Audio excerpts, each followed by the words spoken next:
रानू चिड़िया मिट्टी के मटके बनाकर अपना जिंदगी गुजारा करती थी। रानू सुबह से शाम तक मिट्टी के मटके बनाती। उन मिट्टी के मटकों को लेकर कालू कौवा जंगल में बेचा करता था। लेकिन अब समय बदल गया है। पहले की तरह कोई भी पक्षी कालू से मिट्टी के मटके नहीं खरीद रहा था। इसी कारण कई दिनों से अब रानू चिड़िया को 1 रुपए का लाभ भी नहीं हो रहा था। उल्टा उसे तो नुकसान ही हो रहा था। माँ, आजकल के समय में आपसे मिट्टी के मटके कौन खरीदेगा? वैसे आप ये सब छोड़कर कुछ और काम क्यों नहीं ढूंढ लेती? गुड़िया बेटा, मुझे इस काम के अलावा और कुछ काम भी आता भी तो नहीं है ना। अब मैं कौन सा काम करूंगी? दूसरे दिन कालू कौवा मिट्टी के मटके बेचकर रानू के पास आता है और उसे कहता है, रानू बहन, आज सिर्फ 1 मटके का ही बिक्री हुआ है। पूरे 30 मिले हैं। मैंने 10 रुपये रख ली, ये 20 तुम रख लो। कालू भैया, सिर्फ 1 मटका, अगर ऐसे ही चलता रहा तो मेरा क्या होगा? रानू बहन, अब मैं तुम्हारे मटके जंगल के पक्षियों को नहीं बेच सकता। सुबह से शाम तक खड़ा रहता हूँ, सिर्फ मुझे दिन के 10 रुपये मिलते हैं। ऐसा कहकर वहाँ से कालू कौवा चला जाता है। कालू जी, सिर्फ 10 रुपए में क्या होगा? आप उस चिड़िया के पास काम करना क्यों नहीं छोड़ते? कहीं और काम क्यों नहीं ढूंढ लेते? गोरी, कल से मैं उस चिड़िया के मटके बेचने के लिए नहीं जाऊंगा। मैं दूसरा कुछ काम ढूंढ लूंगा। एक दिन रानू चिड़िया धूप में काम कर करके थक जाती है और अपने मटके से पानी पीने लगती है, गर्मी से राहत पाने के लिए। पक्षी पहले तो मिट्टी के मटकों से पानी पिया करते थे, लेकिन अब पता नहीं इन पक्षियों को क्या हो गया है। अब सेहत खराब करने वाले फिर से पानी पी रहे हैं। तभी सोचते सोचते रानू चिड़िया को एक उपाय आता है। वो तुरंत कालू कौवे के घर जाती है। कालू भैया, सुनिए ना, मुझे अच्छा एक उपाय सूझा है। क्या है वो? अगर मैं मिट्टी से फ्रिज बनाऊंगी तो कैसा रहेगा? रानू बहन, लगता है मिट्टी में काम कर करके तुम्हारा दिमाग भी मिट्टी का बन गया। मगर कालू भैया, आप ऐसा क्यों बोल रहे हो? रानू, तुम ही पागलों जैसे बातें कर रही हो। मिट्टी से फ्रिज कौन बनाएगा और कौन खरीदेगा? कालू गौरी, ये पागलों वाली बातें नहीं है। अगर हम मिट्टी के मटके में पानी रखेंगे तो वो कितना ठंडा हो जाता है। अगर हम मिट्टी से बना हुआ फ्रिज में जो भी रखेंगे वो भी ठंडा ही रहेगा ना।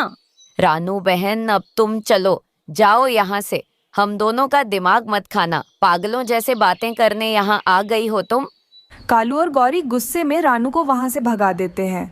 अगले दिन रानू चिड़िया बहुत कोशिश करके कई सारे मिट्टी के फ्रिज बना लेती है। वो सब फ्रिज अपने ठेले पर रखकर जंगल के पक्षियों को वहाँ बुलाने लगती है।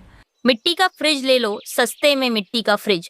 इसमें जो भी रखोगे वो हर एक चीज बहुत ज्यादा ठंडा हो जाएगा।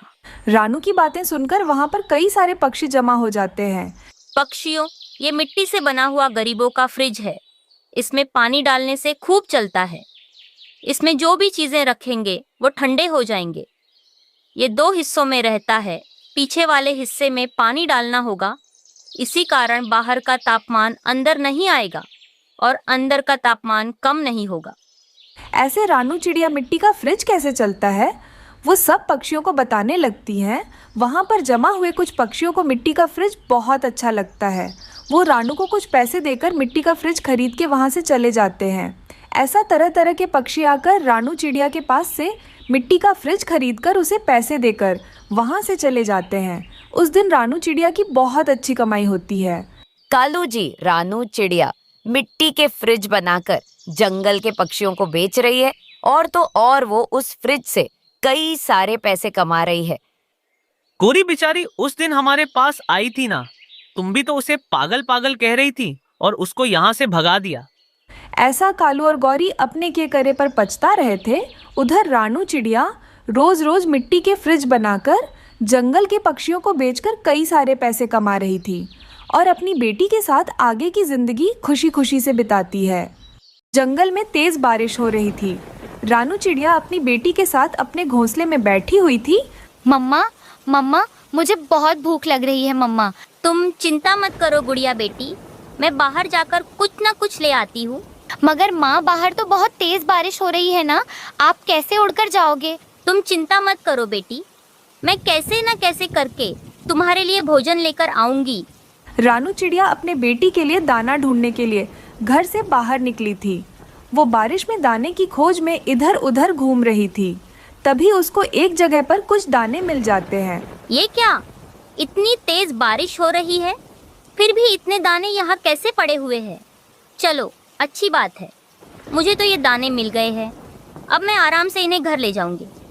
ऐसा कहकर रानू चिड़िया खुशी खुशी उस अनाज को अपने घर ले जाती है। अरे मम्मा, आपको इतना सारा दाना कहाँ से मिला?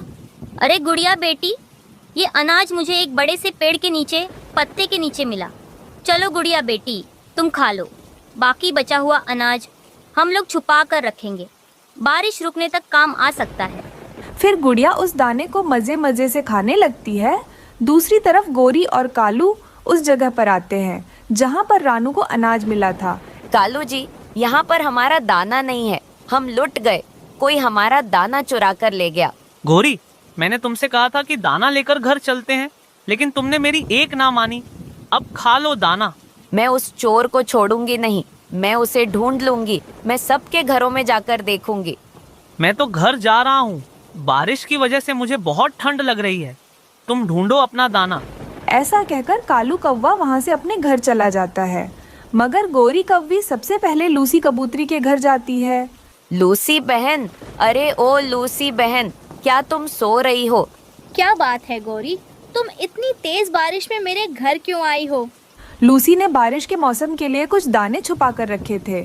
गोरी कौवी उन्हें देख लेती है। यही है मेरे दाने, मुझे मिल गए मेरे दाने। चोरनी लूसी कहीं की। नहीं नहीं, ये दाने तो मैंने कई दिनों से अपने घर में जमा कर रखे हैं। लूसी चोरनी, यही है मेरे दाने मुझे वापस कर दो, वरना तुझे मैं बारिश में भिगो भिगो कर मारूंगी। नहीं दूंगी, नहीं दूंगी, ये मेरे दाने हैं। शोर सुनकर पड़ोसी रानू चिड़िया भी वहाँ आ जाती है। क्या बात है, तुम दोनों लड़ाई क्यों कर रही हो? रानू बहन, ये दाने मेरे हैं। मैंने कई दिन पहले दाने ढूंढकर बारिश के मौसम के लिए जमा करके रखे थे। ये गोरी की बच्ची ये दाने इसके कहती है।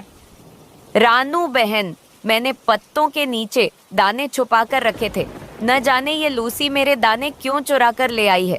ये सुनकर रानू चिड़िया डर जाती है, क्योंकि पत्तों के नीचे का दाना तो उसने ही उठाया था। गोरी लूसी मेरे सामने ही दाने जमा कर रही थी। लूसी ने तुम्हारे दाने नहीं चुराए हैं। अब तो मैं सबके घर में तलाश करूंगी, जिसके घर में मेरे दाने नजर आएंगे उसे तो मैं जान से मार दूंगी। फिर गोरी कौवी वहाँ से उड़कर सीधे हरी तोती के पास जाती है। हरी तोती, मुझे सच सच बताना, पत्तों के नीचे से तुमने दाना चुराया है या नहीं? नहीं नहीं गौरी, मैं तो आज घोंसले से बाहर गई ही नहीं। मैं तो आज सारा दिन अपने अंडे की रक्षा कर रही थी। जिंदगी में पहली बार मुझे दाना मिला था, वो भी चोरी हो गया। अब तो मैं उस चोर को पकड़कर ही दम लूंगी। फिर गोरी चुपके से रानू चिड़िया के घोंसले में जाती है और खिड़की में से झांक कर देखती है। अब मैं ये दाने गोरी को कैसे लौटाऊं? मुझे नहीं पता था कि गोरी ने इन दानों को पत्तों में छुपा कर रखा था। अच्छा, तो यह बात है, इस चिड़िया की बच्ची ने मेरे दाने उन पत्तों के नीचे से उठाए थे। अभी मैं इसकी खबर लेती हूँ। ऐसा कहकर गोरी कौवी रानू चिड़िया के घोंसले के अंदर जाती है और उसे बातें सुनाने लगती है। चोरनी चिड़िया कहीं की, तूने ये दाने वहाँ से चुरा कर ले आई और ऊपर से ये बात इतनी देर से मुझसे छुपा रही थी। नहीं नहीं गोरी बहन, मुझे ये बात कहने से डर लग रहा था, इसीलिए मैं तुमसे कुछ कहना नहीं चाहती थी। चुप चोरनी कहीं की, कल मुझे दिख मत जाइयो, वरना मैं तुझे गला दबाकर मार दूंगी। ऐसे कहकर गोरी बेचारी रानू को बातें सुनाकर अपने दाने लेकर घर वापस चली जाती है। गोरी की ऐसी बातें सुनकर रानू चिड़िया रोने लग जाती है और वो कहती है, मुझे माफ करना गुड़िया बेटा, मुझे तो पता नहीं था कि वो गोरी का दाना है। वो गोरी तो तुम्हारे मुंह के पास से छीन कर ले गई है। कोई बात नहीं मम्मा, तुम रो मत। रुको गुड़िया बेटा, मैं अभी जाकर तुम्हारे लिए कुछ फल लेकर आती हूँ। गोरी को घर जाते हुए रास्ते में एक चील रोक लेता है। काली कौवी, इतना दाना लेकर कहाँ जा रही हो? चील भैया, ये दाने मेरे हैं, मैं इन्हें अपने घर ले जा रही हूँ। बहुत भूख लग रही थी मुझे। तुम्हें तो पता है मुझे भी बहुत भूख लग रही है, लेकिन मैं दाना नहीं खाता, मैं मांस खाता हूँ। तो मैं क्या करूँ? जाओ ना, जाकर मांस खाओ। मांस तो मेरे सामने ही है, काला हुआ तो क्या हुआ, पेट तो भर ही जाएगा। ऐसा कहकर चील गोरी कौवी के ऊपर बैठ जाता है। रानू चिड़िया अपना दाना ढूंढने के लिए वहां से गुजर रही थी। गोरी कौवी की आवाज़ सुनकर वो उस दिशा में आ जाती है। रानू चिड़िया चील से मुकाबला करती है। चील जल्दी से वहां से भाग जाता है। चिड़िया, तुम्हारा बहुत बहुत धन्यवाद जो तुमने मेरी जान बचाई। ये दाने तुम अपने घर ले जाओ। शायद ये दाने मेरे भाग्य में नहीं लिखे हैं। मैं सुबह से इन दानों के पीछे भाग रही थी। मैं तुम्हारा ये एहसान कभी भुला नहीं सकूंगी। जाओ, घर जाकर ये दाने तुम और तुम्हारी बेटी आराम से पेट भर के खाना। गोरी वो दाने रानू को देकर अपने घर चली जाती है। टुन्नू चिढ़ा और रानू चिड़िया बहुत गरीब पक्षी थे। टुन्नू जंगल में लोहा इकट्ठा करके लोहे को बेचकर अपना घर चलाता था और अपनी बेटी गुड़िया को भी सरकारी स्कूल में पढ़ाता था। उस जंगल के आखिरी हिस्से में एक बंद पड़ी रेलगाड़ी थी। रेलगाड़ी के पास ही रानू चिड़िया का टूटा फूटा घर था। हर रोज की तरह रानू चिड़िया जल्दी से उठकर अपनी बेटी को स्कूल भेजने के लिए तैयार कर रही थी। टुन्नू चिड़ा हर रोज की तरह छोटा मोटा लोहा ढूंढने के लिए रेलगाड़ी के अंदर जाता है। कालू कौवा आता है। टुन्नू, यहाँ क्या कर रहे हो? रेलगाड़ी के अंदर का लोहा चुरा रहे हो? कालू, इसमें चोरी करने की क्या बात है? ये रेलगाड़ी कब से बंद पड़ी है? अच्छा, सही बात है। वैसे भी यहाँ की चीजें किसी को काम नहीं आएंगी। अगर तुम्हें काम आ रही हैं तो तुम ही ले जाओ। कालू कौवा वहां से चला जाता है।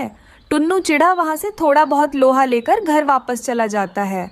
रानू चिड़िया अपनी बेटी को स्कूल भेजकर घर का काम कर रही थी। टुन्नू जी, क्या आज आपको लोहा मिला? नहीं रानू, आज उतना ज्यादा लोहा नहीं मिला। बस छोटे छोटे लोहे के टुकड़े मिले। वैसे टुन्नू जी, बारिश कभी भी हो सकती है। हमें जल्दी से अपने घर की मरम्मत करनी होगी। हाँ रानू, लेकिन अब तो मेरे पास इतने पैसे नहीं हैं। थोड़े दिन बाद जब लोहा बेचकर पैसे आ जाएंगे तो मैं हमारे घर की मरम्मत करवा दूंगा। दूसरे दिन दोपहर को जोरदार बारिश शुरू हो जाती है। बारिश के कारण गुड़िया स्कूल से वापस घर आ जाती है और टुन्नू भी जल्दी से घर लौट आता है। तभी उनका घर बारिश सहन नहीं कर पाता और टूट जाता है। टुन्नू जी, हमारा घर टूट गया। अब हम अपनी बेटी गुड़िया को लेकर कहाँ जाएंगे? रानू, अब मुझे भी कुछ समझ नहीं आ रहा है। शायद हमारे नसीब में यही लिखा है। तभी बारिश में कालू कौवा एक छाता लेकर जा रहा होता है। वो उन्हें देखकर उनके पास आता है। अरे टुन्नू, तुम्हारा घर तो बारिश में टूट गया है। अब तुम क्या करोगे? अपनी बीवी और बेटी को लेकर कहाँ जाओगे? पता नहीं कालू, मुझे क्या करना चाहिए। अब कुछ भी समझ में नहीं आ रहा। टुन्नू, क्यों ना तुम अपनी बीवी और बेटी को लेकर मेरे घर आ जाओ। नहीं कालू, तुमने मेरे लिए इतना सोचा, यही काफी है। अगर आज हम तुम्हारे घर में रहेंगे तो कल भी बारिश शुरू होगी, तब हम कहाँ जाएंगे? घर बनाने में बहुत समय लगेगा। हाँ टुन्नू, तुम सही कह रहे हो। ठीक है, जाने दो। ये छाता तो रख लो। कालू कौवा उन्हें छाता देकर चला जाता है। टुन्नू जी, आपने 2 दिन पहले कहा था ना कि हमारे घर के पास ही एक टूटी फूटी रेलगाड़ी है। क्यों ना हम तीनों बारिश रुकने तक उसी के अंदर रहे।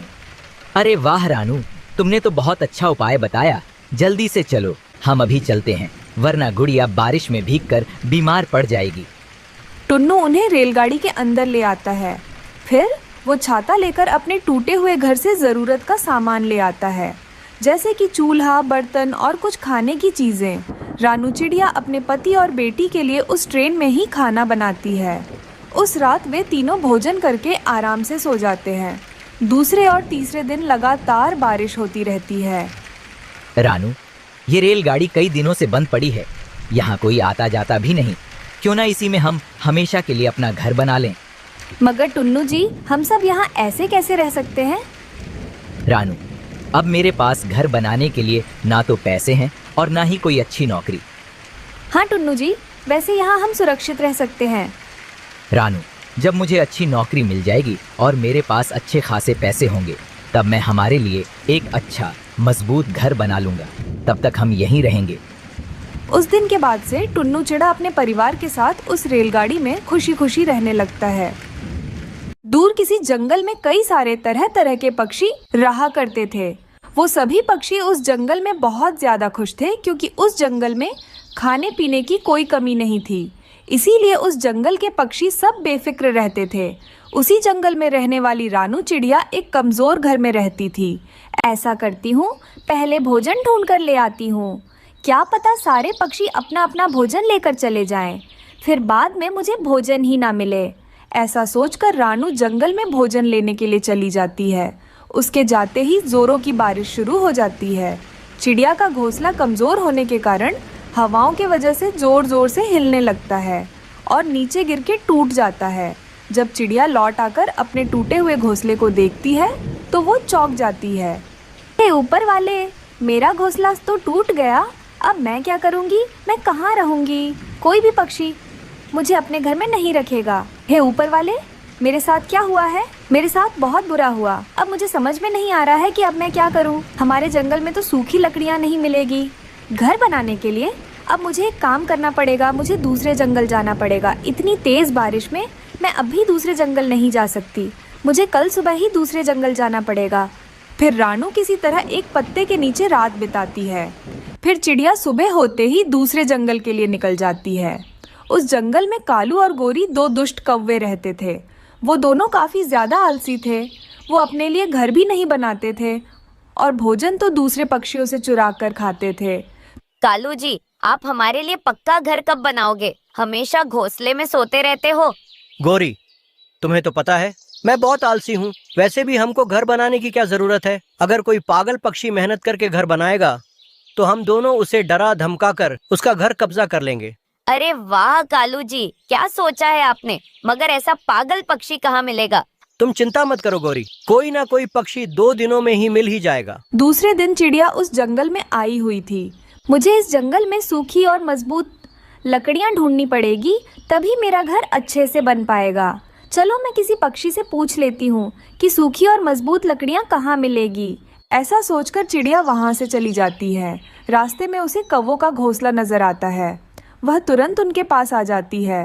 कौवो, मुझे तो आप इस जंगल के लग रहे हो।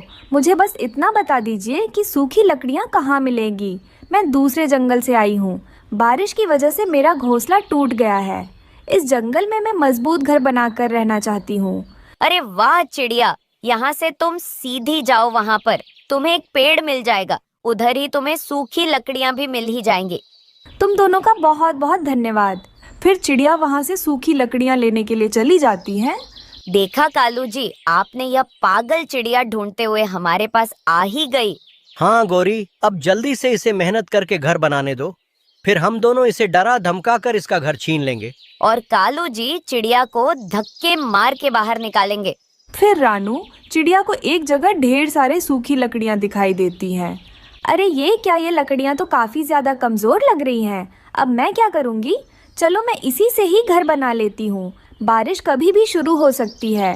कमज़ोर घर बनेगा तो भी कुछ दिन तक तो चल जाएगा। फिर मैं मजबूत घर बना लूँगी। ऐसा सोचकर रानू चिड़िया उन कमज़ोर लकड़ियों से अपने लिए घर बना लेती है। अरे वाह, जैसे मैंने सोचा था बिल्कुल घर वैसा ही बनाया है। अंदर से तो बहुत ज़्यादा सुंदर लग रहा है। थोड़ी देर बाद वो दुष्ट कौवे चिड़िया के घर आते हैं। अरे वाह चिड़िया, तुमने तो बहुत मेहनत करके अपना ये घर बनाया है। मगर अफसोस की बात ये है कि अब हम दोनों इस घर में रहने वाले हैं। चुपचाप तुम यहाँ से निकल जाओ, वरना हम दोनों तुम्हें खूब मारेंगे और इस घर से धक्के मार के बाहर निकालेंगे। ये आप दोनों क्या बोल रहे हो? मैंने इतनी मेहनत से मेरा घर बनाया है। आपको कोई हक नहीं बनता मेरे घर से मुझे बाहर निकालने का। चुपचाप आप दोनों यहाँ से चले जाइए।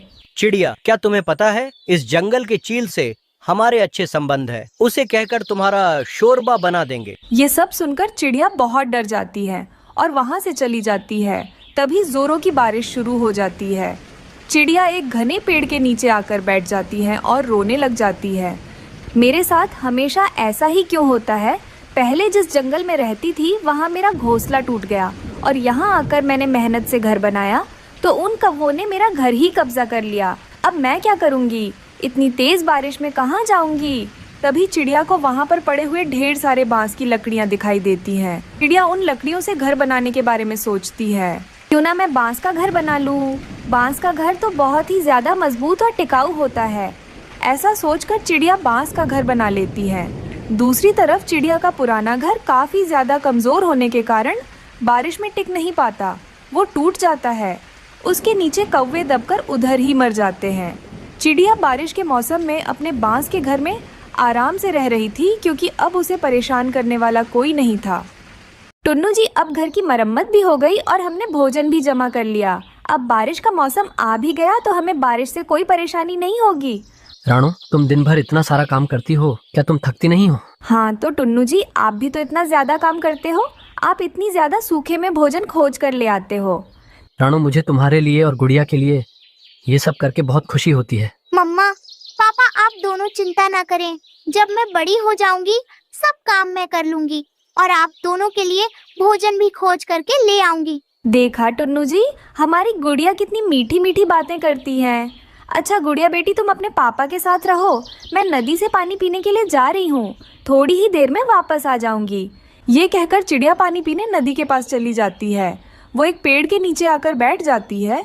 वो थोड़ी देर तक पेड़ के नीचे आराम करना चाहती थी। बेचारी चिड़िया वहाँ से जाने ही वाली थी, तभी एक पेड़ की डाल सीधे आकर उसके सर पर गिर जाती है। उस डाल के वजह से चिड़िया के सर में बहुत चोट आती है। वो नीचे गिर जाती है और उधर ही मर जाती है। पापा, मम्मा कब से बाहर गई हुई है, वो अभी तक घर लौटी नहीं। गुड़िया बेटा, तुम चिंता मत करो, तुम्हारी माँ घर वापस आ जाएगी। उसकी कोई दोस्त मिल गई होगी।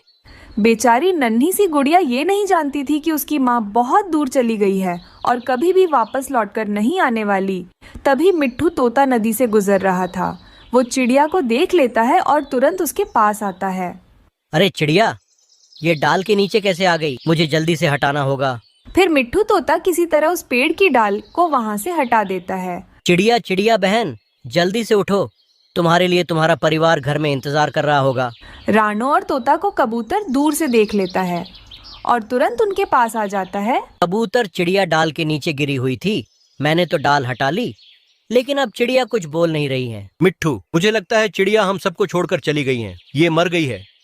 कबूतर, तुम इसके घर जाकर इसके बारे में बता दो।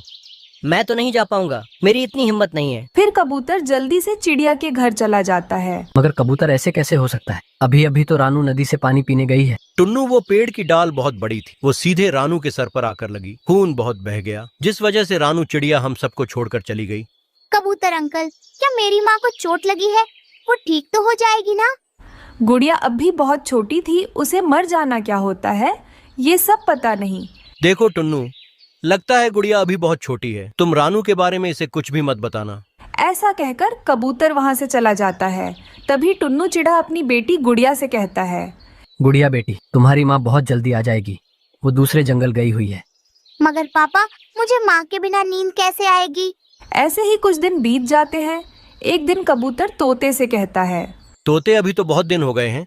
अभी मुझे लगता है टुन्नू को दूसरी शादी कर लेना चाहिए। अभी वो घर अकेला कैसे संभालेगा? उसको अपनी बेटी को संभालना है और भोजन भी लाना है। कितना कुछ करना पड़ेगा उसे। हाँ कबूतर चिड़िया हमारी बहुत अच्छी दोस्त थी, हमें उसके परिवार के लिए कुछ तो अच्छा सोचना पड़ेगा। मिट्ठू, मेरी बीवी की एक अच्छी दोस्त है, उसका नाम पिंकी है।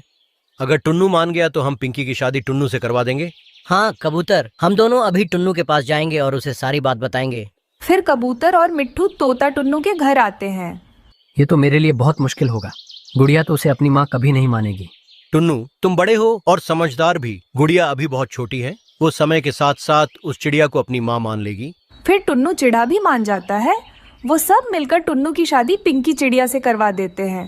पिंकी, वो गुड़िया तो बहुत छोटी है, अगर उससे कोई भूल हो जाए तो उसे माफ कर देना और उसका अच्छे से ध्यान रखना। मैं भोजन ले आऊंगा, तुम गुड़िया और घर का ध्यान रखना। हाँ टुन्नू जी, मैं गुड़िया का बहुत अच्छे से ध्यान रखूंगी, मैं सब संभाल लूंगी, आप बेफिक्र रहिए। फिर टुन्नू पिंकी को अपने घर ले आता है। पापा, पापा, ये आपके साथ कौन है? गुड़िया बेटी, ये आपकी दोस्त है, आपकी मम्मा ने आपके लिए भेजा है। पापा, मम्मा कब वापस आएगी? उनके बिना तो मुझे रातों को नींद नहीं आती। गुड़िया बेटी, तुम मेरे साथ सो जाना, मैं तुम्हें नए नए कहानियाँ भी सुनाऊंगी।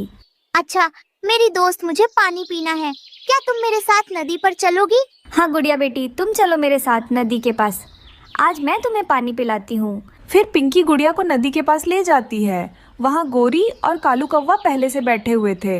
अरे वाह रानो, चिड़िया को मरे हुए तो 4 दिन भी नहीं गुजरे, टुन्नू ने नई शादी कर ली। कैसे कैसे पक्षी रहते हैं इस जंगल में। कौन है आप, और आप छोटी बच्ची के सामने ऐसी बातें क्यों कर रही हो? हम रानू के अच्छे दोस्त हैं। तुम कौन हो? तुम कहाँ से आई हो? हम पे सवाल क्यों कर रही हो?